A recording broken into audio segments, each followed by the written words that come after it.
Umakyat nga kami ng Tagaytay at syempre sabit na naman si Pilar. At dito nga pinagkaisa na naman ako ng 2 itlog. Habang nasa biyahe nga kami ay inantok na rin si Pilar. Ganyan talaga matulog ang higat kasi wala naman talukap ang mata niya. Masarap naman ang tulog ni Pilar kahit andyan lang siya sa baba.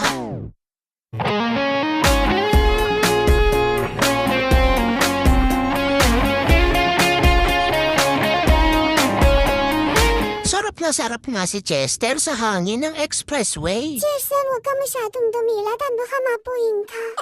Ang lakas talaga ni Pilar sa akin dahil sinama ko na naman siya sa Tagaytay. Medyo clingy nga dito si Prof na akala mo ay hindi sila nag-aaway ni Chester. Kilala ko na yung mga galawan niyo at mukhang may balak na naman kayo sa akin. Dumaan nga kami dito sa may Good Shepherd. Kakain nga sila ng lugaw dito dahil masarap daw ang lugaw nila dito. Prof, si Pilar o tulog pa rin. Ganyan talaga, Chester, kapag walang pera, tulog ng tulog. Kakain na nga sila dito, syempre kakain din kami ng hotdog. Prof, hindi na nakakain si Pilar. Hayaan mo, kumain na lang siya sa panaginip. At eto na nga, nakarating na kami ng Tagaytay. Kaya pala kami nagpunta dito ay para maghatid ng sample sa customer ni Mama. At syempre, pampaswerte din kami ni Chester. At parang ako naman ay malasin yung dalawa.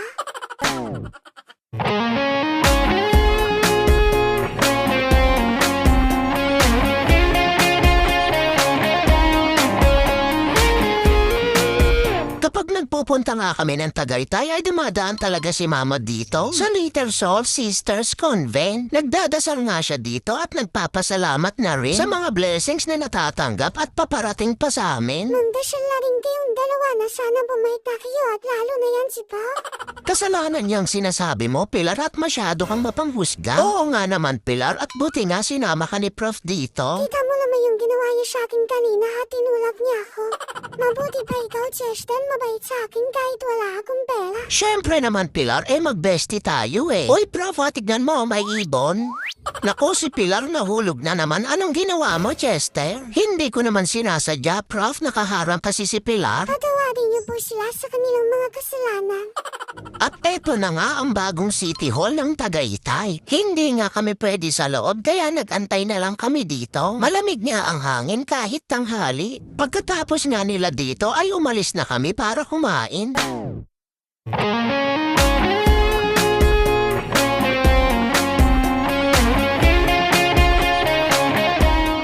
Friendly nga din pala ang pinuntahan na restaurant nila Mama. At ang pangalan ng restaurant na to ay Rosario. Sa labas nga ay mayroon din silang magandang view. Masarap nga din po pala ang mga pagkain nila dito. Kaya maraming kumakain at mayroon din silang alfresco. Dito nga matatanaw mo ang magandang view ng Tagaytay.